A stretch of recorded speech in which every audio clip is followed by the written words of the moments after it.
Oye, Juan Carlos, en la grabación anterior platicamos mucho sobre, y bastante interesante sobre Peso Pluma, pero una figura que a mí me parece que no está obviamente todavía en el mismo punto, no sé tu perspectiva, pero que también es importante es Luis R. Conríquez.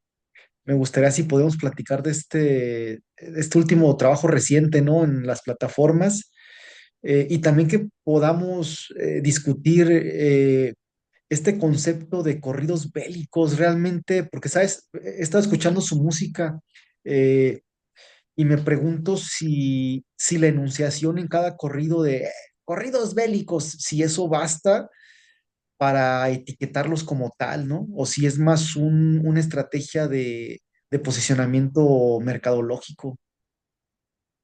Bueno, yo creo que es una estrategia de distancia, ¿no? Para marcar distancia, ¿no? O sea, soy bélico o soy lo no tumbado. Básicamente lo que está diciendo es puro corrido no tumbado aquí, sin decirlo porque son sus amigos los demás. Entonces, todos se llevan muy bien, pero lo que hace Luis R. Conríquez es otra cosa. Desde mi punto de vista, otra cosa. Y además, para mí es la persona que mejor está haciendo desarrollando el corrido ahora. O sea, en cuanto a que no es el más famoso, o sea, no es, o sea, claramente está en cuanto a cuestiones de fama y mercadotecnia, está por debajo de muchos otros. Como te dije, creo que estaba el mes pasado en el lugar 18 de Spotify en México, que no es malo, ¿no? Pero yo pienso que nunca va a llegar a los números de Peso Pluma o de otros de los corridos tumbados. Y, y qué bueno que no llegue a esos números, porque lo que él ofrece es otra cosa distinta. Puros corridos tumbados. O sea, él ofrece historias, historias discernibles que también usufructan la instrumentación que asociamos con lo tumbado. Pero son historias y son hay ciertos tópicos en su anterior producción, no sé si recuerdas que todos son corridos bélicos, solamente tiene una canción a dueto con Natanael, que es la Mm, única en la que no se dice puro corrido bélico, porque es una canción como de amor. De hecho, no es sí. ni corrido, ¿no? Mi bella genio, mi bella dama, no sé cómo se llama, ¿no? Este, pero él sí marca su distancia, ¿no? O sea, en cuanto a eso, es lo que él ofrece, que es lo que identificamos más con la idea de corrido, corrido o la vieja escuela, ¿no?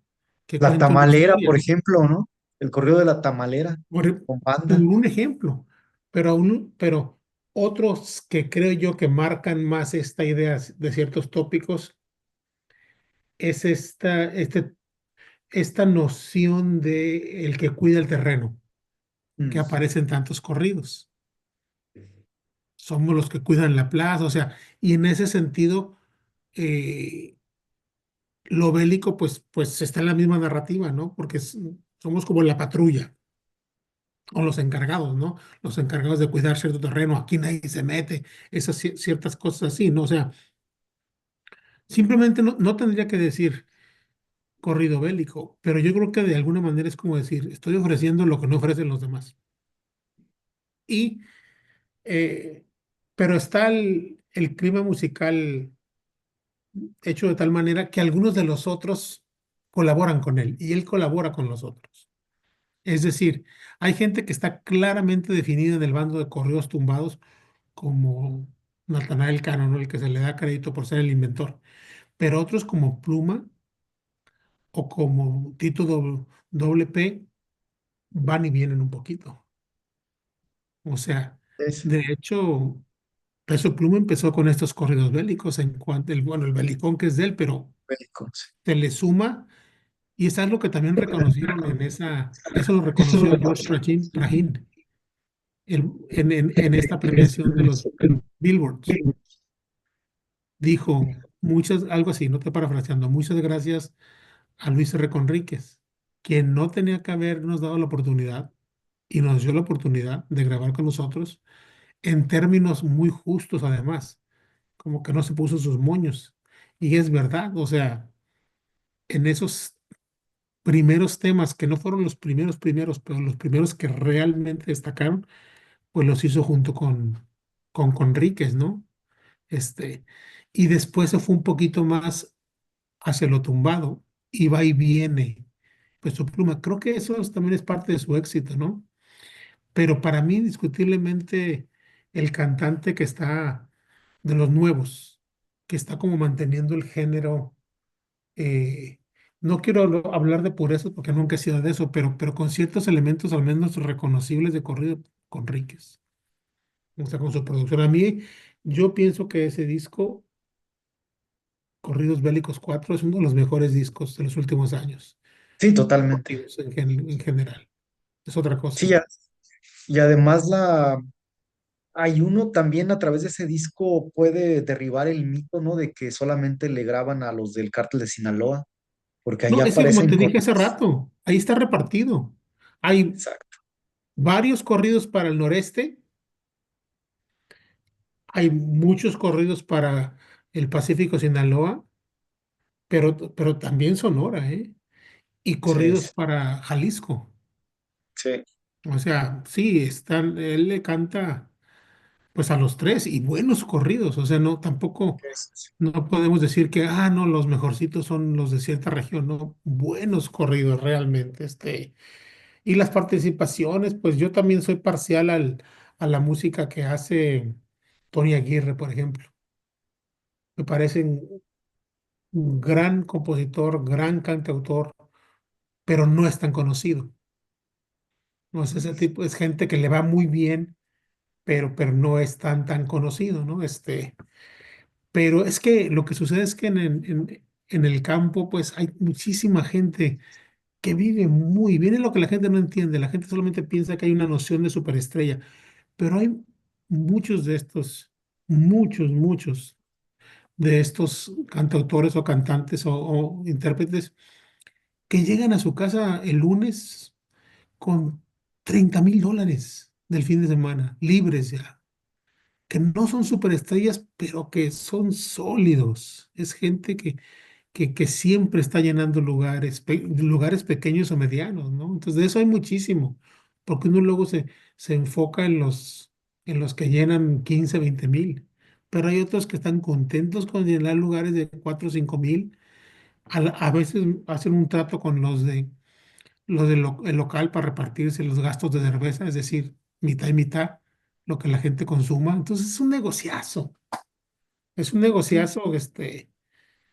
claramente hay niveles, pero también un nivel de estos es que no tienes ni que preocuparte tanto por tu imagen o estar tan angustiado de si va a salir un video o que va a venir alguien a revisarme la basura para ver qué es lo que tengo en mi basura y sacarme ahí un periodicazo. O sea, para mí es lo, es la posición mejor. O sea, que te vaya muy bien económicamente y que no tengas que preocuparte que te estén grabando ahí o que alguien se acerque para tratar de hacerte un escándalo. Sí, totalmente. Oye, Juan Carlos, esta eh, inercia dinámica que ya mencionabas tú, que existe en el corrido tumbado y también en el bélico, ¿no? Entendiendo que va y viene de grabar entre todos, de hacer colaboraciones, ¿viene del reggaetón? ¿Es como una Yo creo que influencia del sí. reggaetón? Sí, Yo ¿verdad? creo que sí, porque los escuchaba uno hace 3 o 4 años en los podcasts y todos ellos decían, no, es que los de reggaetón sí son bien unidos y aquí nosotros nos estamos peleando unos con otros. O sea, creo que sí se dieron cuenta de la cultura del reggaetón, que había inclusive reggaetoneros que no se caían bien, pero que sabían que si se juntaban iba a ser un exitazo. Este, Y, y eso es lo Y que está eso, sucediendo, o sea, muchísimas colaboraciones, a veces unas quedan más que otras, pero sí, eso viene, es que los del reggaetón nos llevan todavía ventaja, pues, ventaja, hay ciertas evoluciones del reggaetón que no se dan en el regional mexicano. Esto lo hablamos antes, pero el hecho de que haya tantas superestrellas mujeres en el reggaetón como hombres es algo a lo que el regional mexicano no ha llegado. Y O sea, difícilmente va a llegar, Juan Carlos, la verdad. la cuestión exactamente por qué, porque el elemento machista también está en el reggaetón. Sí, Lo sí, sí, hablamos sí, un sí. poquito, pero hay gente que está haciendo cosas de Tijuana, Adriana Ríos creo que se llama. Si no las escuchó, escúchala. Muy buena cantautora, pero que están abriéndole los conciertos a los otros. No llegan a ese nivel de estrellato.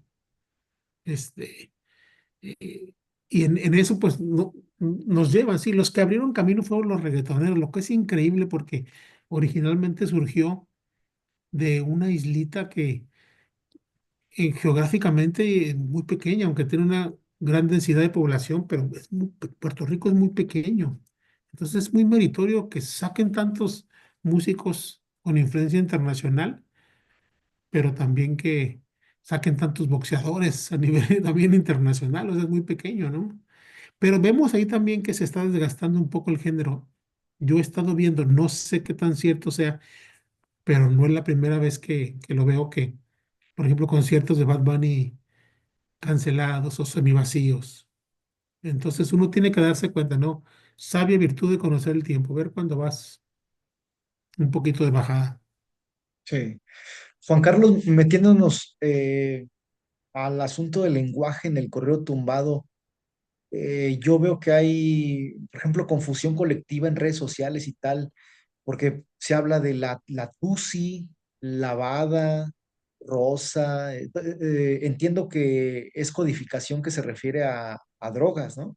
Sí, drogas, pero que realmente, fíjate que la gran mayoría de los que escuchamos esto no sabemos a qué se refieren.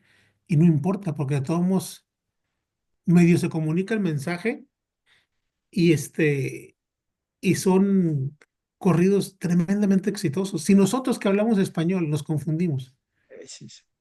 imagínate el brinco lingüístico al mexicano en Estados Unidos y luego otro brinco lingüístico al francés que escucha la canción en el sur de Francia o al japonés, porque son internacionales o al colombiano o al chileno. O sea, vemos aquí cómo se desenfatiza la letra, ¿no? Para darle prioridad a la música, que es el signo de la internacionalización de la música. Eso, si tú piensas en la otra gran música que fue global, la música en inglés, ese es el camino que tomó. A nadie nos importaba que no entendíamos a los Beatles o a los rockeros de los 80 o de los 90, o sea, no importaba. Así es como que cantabas en inglés aunque no cantaras en inglés. Lo importante era esa conexión que hacías a nivel así neuronal, tal vez, ¿no? Y eso es lo que está pasando con la música regional global mexicana, que está Totalmente. conectando a la gente. Yo no conozco, no sé cuál es la diferencia entre las diferentes drogas y algunas intuyo que son drogas, que son claves, que por otra parte, estas las claves, pues tú sabes que viene desde no solamente desde los noventas, sino desde antes. ¿Ves? Yo he estudiado algunos corridos de los años 30 que vienen con ese tipo de claves, pues, del lenguaje, un poquito del lenguaje, el caló para las drogas, ¿no? Y ya después con los tucanes, por mis tres animales, ese tipo de corridos, se volvió más inteligible. Pero yo, por ejemplo, que ruedas, que triángulos, que parece clase de geografía y paleta de colores, o sea, no sé con exactitud a qué se refiere y como te digo, la gran mayoría de los oyentes no sabemos. ¿Sabes qué he estado pensando en estos días como oyente del corrido? Que, por ejemplo, lo ocurrido en Sinaloa, todo esto que está aconteciendo, que tiene que ver, sí, con, digamos, los grupos ahí o las facciones del grupo de Sinaloa, pero también con la política, Juan Carlos.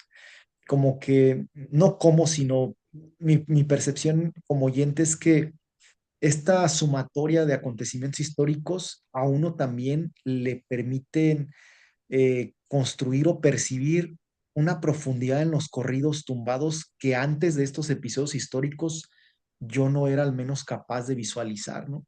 y de pronto empiezo a escuchar corridos de hace un año, año y medio, y empiezo a encontrar pues las respuestas, ¿no? Pero a partir de lo que está sucediendo históricamente. Aunque ya se visualizaban ciertas fracturas, ¿no? Sí, Pero exacto. imagínate lo que va a suceder en 2, 3 años que se dé la relatoría. Una vez que se restablezcan las leyes, qué puedes decir, qué no puedes decir, a quién le tienes miedo, a quién no hay que tenerle miedo ya. Va a ser interesante, ¿no? Cómo nos va a contar el corrido estos momentos. Ahorita que está sucediendo lo que sucede en Sinaloa, en tu opinión como experto académico, ¿se estarán grabando corridos o se van a grabar hasta dentro de 1, 2, 3 años?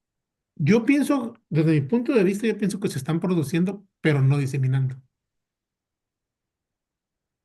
Porque también, pues muchos de los mismos músicos de Sinaloa están extendiendo sus giras acá en Estados Unidos. O sea, la gente se sale, sobre todo de Culiacán, se están saliendo de Culiacán. Los que pueden, trabajar en otros lados, pues, y obviamente van a tomar un perfil bajo. Pero las canciones tienen que estarse escribiendo, pero no diseminando. Como sucedió con el Culiacanazo. O sea, se van a diseminar esos corridos hasta que exista un vencedor. Yo pienso que sí. Yo pienso que sí, hasta que las reglas estén claras, este, y se vaya un poquito el miedo, ¿no? Y ese vencedor surgirá cuando el gobierno federal dé su anuencia o validación. Yo sospecho que sí, Sí, de veras, sí. cuando incline bien la mano hacia un lado. ¿Piensas que, entiendo que el asunto de las elecciones en Estados Unidos, como ya adelantaba, está cerrado el rollo, y entiendo lo perjudicial que pues significará para México y los paisanos si llega a ganar Donald Trump, pero si este cuate llega a ganar, ¿crees que su llegada o su regreso al poder genere un impacto real en el mundo del corrido?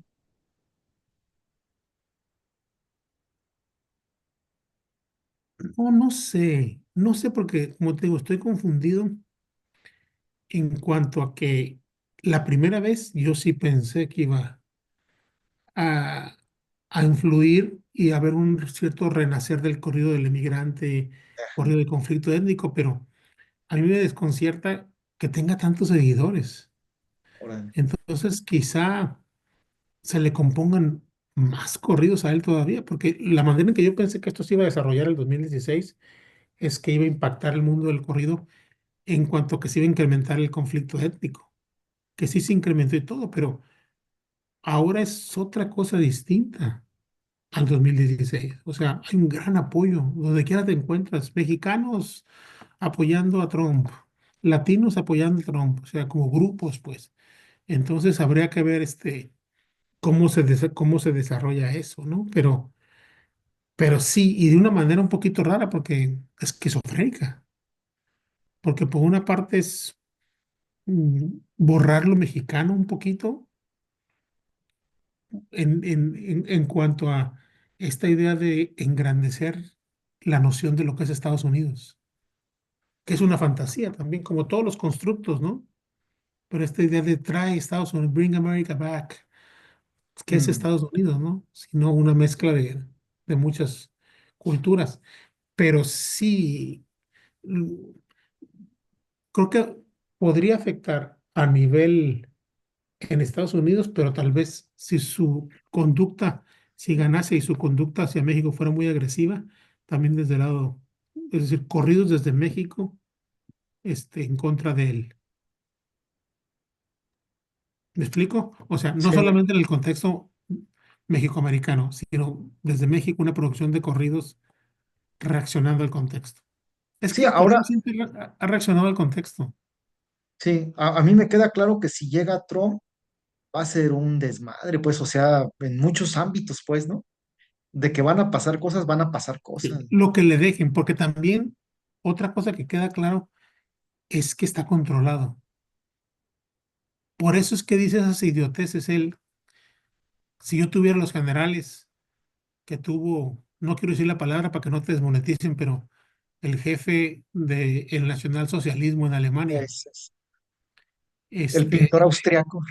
sí, el pintor. Y básicamente lo que está diciendo es, generales que no me cuestionan, que lo que yo diga lo hagan. Entonces hay gente que le dice, oye, no puedes hacer eso. No, pues vamos a mandarle un bombazo a tal lugar. No, no puedes hacer eso. Entonces hasta cierto punto hay gente como que medio lo, o mecanismos de control, hasta cierto punto, pero de que puede hacer mucho daño, puede hacer mucho daño. Ayer escuchaba una intervención en un meeting, no sé en qué parte, está ahí en la plataforma de X, y en su discurso está hablando de, pues, de lo que pasa con los niños en Estados Unidos y el mundo, cosas pues bien delicadas, ¿no? A mí me sorprende un poco, quizás porque no vivo en Estados Unidos, ¿no? Pero eso no, no lo vi, no, no sé. Que, digamos, lo que él afirma ahí, pues tiene que ver con la misma trama esta de Hollywood y estos personajes, ¿no? Como Puff Oh, Daddy, sí, todo ujú. ese rollo así, ¿no? Entonces, pues me parece pues un... De los escándalos musicales, ¿no? O Sí, de la farándula. y de Y toda como te esta... digo, o sea, la música es un negocio bien sucio, siempre ha sido un negocio bien sucio. Y dice pues que va a tener mano dura y tal, ¿no? Y Entonces, estas mezclas de crimen organizado, música, tráfico de personas, exacto, ¿sí? exacto. Y yo tengo mis dudas también, ¿sabes? Respecto a si realmente tomará medidas contra México. Sobre todo yo pienso a partir de la realidad de que el yerno, el esposo de Ivanka se llama, ¿no? No recuerdo cómo Tarek, se... que es según he leído, o en su momento leí, es un personaje muy importante con jerarquía dentro de grupos hebreos. Y pues la presidenta de México finalmente también pertenece a este grupo cultural, ¿no? Entonces yo no sé si pues por ahí, sí, pero ¿hasta qué punto realmente? O sea, lo que, una cosa es lo que dice que va a hacer, otra cosa es lo que va a querer hacer y otra cosa es lo que va a poder hacer. O sea, son cosas muy distintas. Porque por más que seas el hombre más poderoso de Estados Unidos o del mundo, pues tienes cortapisas, pues la gente no es loco que coma lumbre. Y luego también México es un país que tiene una gran capacidad de influir en Estados Unidos. órale, O sea, matar la economía mexicana es lastimar mucho la economía estadounidense. órale. Eso es lo que yo opino. O sea, es el socio principal. O sea, si hay una injerencia de México en Estados Unidos, Bueno, es el socio principal. O sea, ¿y qué va a pasar cuando un aguacate que pagabas 10 pesos, tengas que pagar 80 pesos? Hay ciertas cosas que son marcadores de, de la conducta de que la gente se va enojando, pues. Y eso es exacto. lo que hace que un presidente se mueva por un lado para otro. Que la gente le presione, que la gente esté diciendo, o sea, como te digo, el primer día en que se muevan las fábricas, se muden las fábricas de México, fábricas de autos, el primer día muy contentos, a la hora de querer comprar auto, muy enojados. Entonces, y, o sea, una cosa es lo que quiere, otra cosa es lo que va a poder, ¿no? Y también son retóricas mm, de campaña. O sea, López Obrador lo tenía muy claro. Y Sí. decir, son tiempos de campaña. O sea, son tiempos de hablar y ya después le bajan, como siempre. Ahora, lo que pasa es que pues sí es capaz de hacer muchas tonterías. Y dentro de los límites que pueda tener, sí puede hacer alguna que otra tontería, ¿no? Sí, de que puede hacer daño, sí puede hacer daño. Eso sí, por más que haya gente que más o menos lo controle, ¿no? Y como te digo, el factor de la misoginia, o Órale, sea, cómo tratar con una presidenta mujer.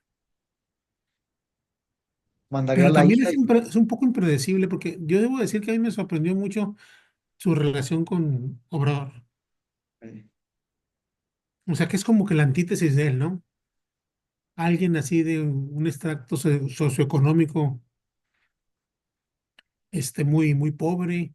O sea, pero se llevaron mejor de lo que uno hubiera esperado. Hubo ciertas concesiones, lo de las tropas en el sur del país, por ejemplo, que es algo de lo que presume Trump, ¿no? O sea, él sale en sus actos de campaña diciendo, logré que el gobierno mexicano contratara o nos diera miles de soldados gratis. Él lo dice y no miente. Y hablando, Juan Carlos, de lo académico en torno a tu figura, ¿cuáles son tus más recientes libros, artículos, qué estás por publicar, sobre qué andas trabajando? Sobre todo pensando en que seguramente este video lo van a ver personas interesadas en el tema del corrido, académicos o tesistas, para que por ahí te busquen tus trabajos.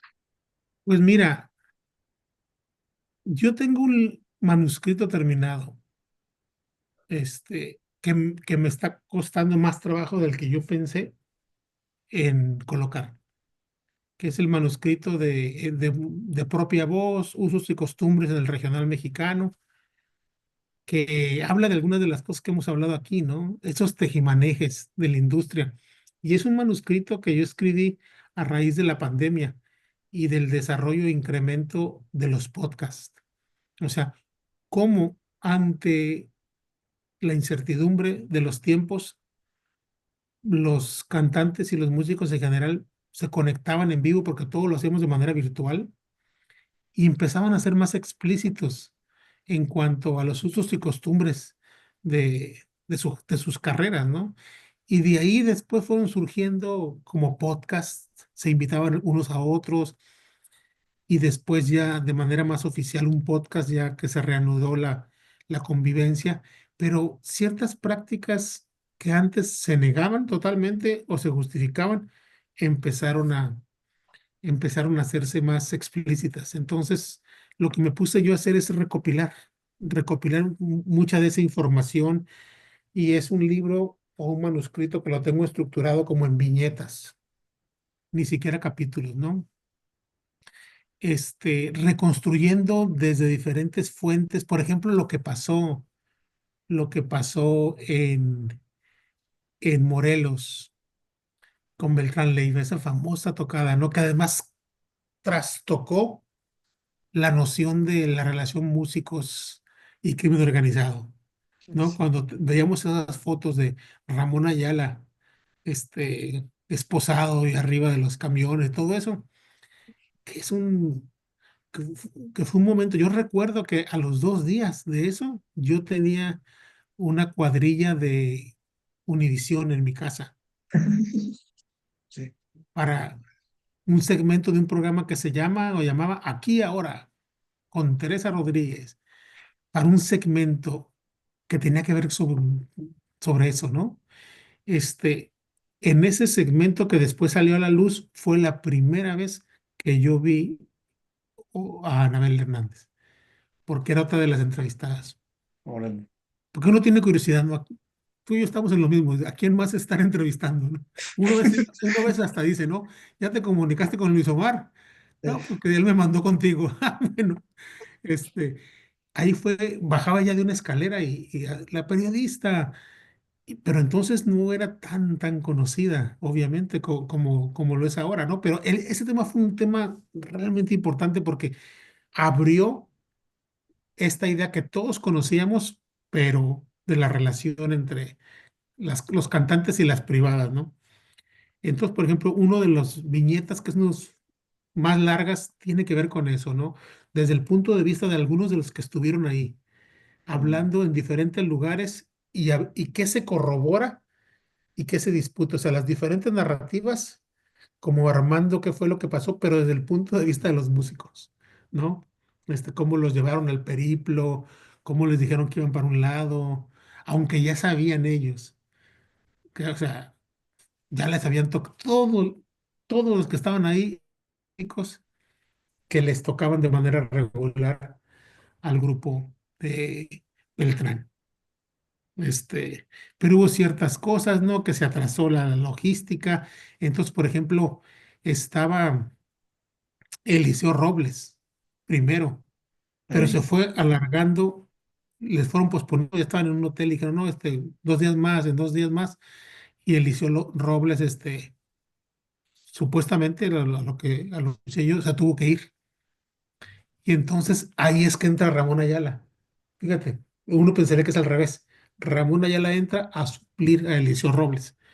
Entonces ya entra Ramón Ayala, y ya pues ya van a la posada, ¿no? Con muchos filtros de seguridad, todo eso, ¿no? Pero uno escucha a los músicos cómo se agachaban y el maltrato, cómo se les construyeron cargos. Entonces, todas estas cosas, o este tipo de temas populares de los últimos 30 años y algunos mucho más nuevos, es algo que trato en el libro, que yo le veo una, pues una vertiente muy comercial. Entonces, a mí me sorprende realmente que me esté costando tanto trabajo colocarlo, porque es algo que es bastante periodístico y bastante, pues digamos, de consumo popular, hasta de morbo, pues. Ese es el trabajo de largo aliento que tengo un poquito como atorado. Y pues siempre estoy desarrollando proyectos, ¿no? Estoy trabajando un manuscrito que se está convirtiendo en manuscrito de libro, porque así trabajo yo, ¿no? Van creciendo, y cuando te das cuenta, ya tiene más de 50 páginas, dices, ya está muy grande partículo, sobre Juan Meneses, que es un tema que yo traté hace muchos años, un, un policía, jefe de la policía de Mexicali en los años 40, el 23 de junio de 1947 lo asesinan y se le componen al menos un par de corridos, así es que entro yo a ese tema. Pero después me voy dando cuenta que el tema tiene una vertiente que va mucho más allá de la música. Y había sido, él es muerto como resultado que pensaba un grupo delincuencial de Mexicali, pensaba que él los había traicionado. Y ese grupo había tenido un enfrentamiento horas antes, ese mismo 23 de junio, pero horas antes, en, en Caléxico, eh, en un contrabando que supuestamente iban a entregar una carga y se enfrentaron con agentes aduanales. Esto es en 1947. Este caso, el que era el jefe antinarcóticos en Estados Unidos, Harry Anslinger, que es un personaje muy importante, tan importante como Edgar Hoover, pero Mm, que no es tan conocido, hace una recreación de ese enfrentamiento y esa recreación la lleva a él en el mismo 1947 a una reunión de las Naciones Unidas con el tema antinarcótico. Y entonces estamos viendo cómo la microhistoria va teniendo influencia porque esa va a ser la base, en parte, para cambiar la política estadounidense hacia México. En el contexto también del cambio sexenal.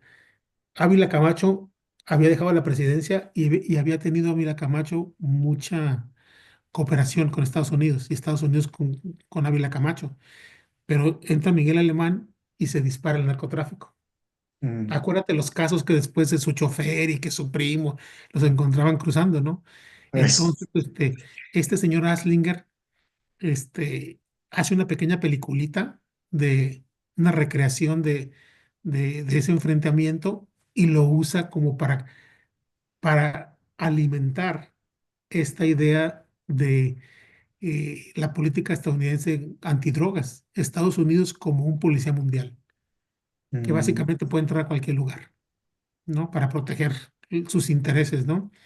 Y luego el año siguiente graba una película, él participa en un cameo en una película que se llama Hasta el fin del mundo, que es una película sobre un agente antinarcótico norteamericano que anda en todo el mundo desarticulando una red de opio y de morfina. Es una película del 48. Este, pero entonces estoy trabajando eso, ¿no? El estudio del corrido de alguna manera me ha llevado al estudio, el estudio del narcocorrido, de alguna manera me ha llevado al estudio del narcotráfico.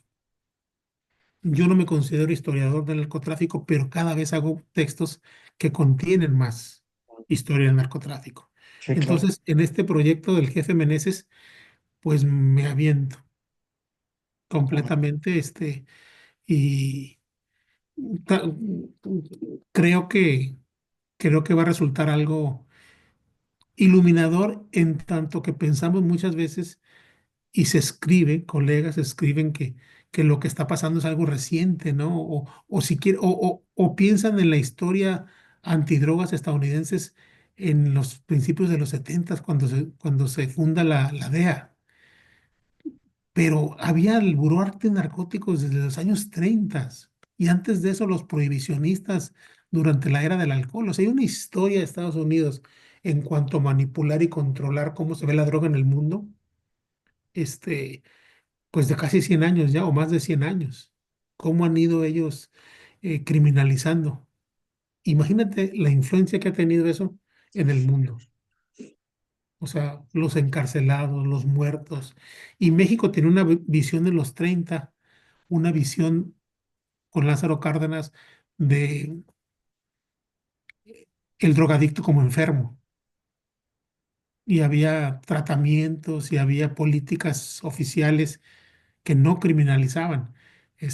Pero este señor, que es una de las personas más poderosas en la historia del siglo XX, Aslinger, Harry J. Aslinger, él prácticamente logró que el gobierno de Estados Unidos pusiera de rodillas al gobierno mexicano, cerrándole la venta, por ejemplo, de fármacos legales.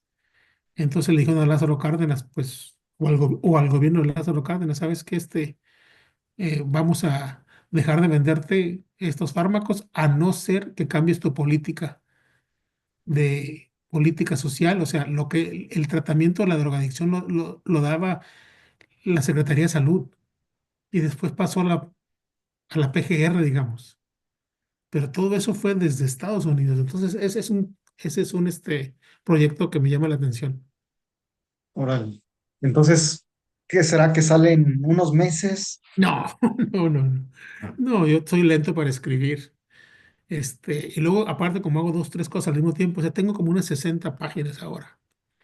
También tengo un trabajo de un narcotraficante tejano, eh, Fred Carrasco, que después él estuvo preso en, en Guadalajara, pero es un personaje muy interesante, mucho más importante de lo que la gente piensa. Es conocido en Texas, pero fue un capo, o sea, que tuvo relación con algunos de los traficantes de los 60 sinaloenses, que tuvo relación, por ejemplo, en las llamadas guerras de la heroína en Nuevo Laredo, personaje central. Hay una corridística en Nuevo Laredo bien importante, muy buena, grandes corridos de los Pruneda, de Carrasco, este, de diferentes grupos delincuenciales locales que yo pienso que no se ha estudiado lo suficiente todavía eso. Estoy por ahí.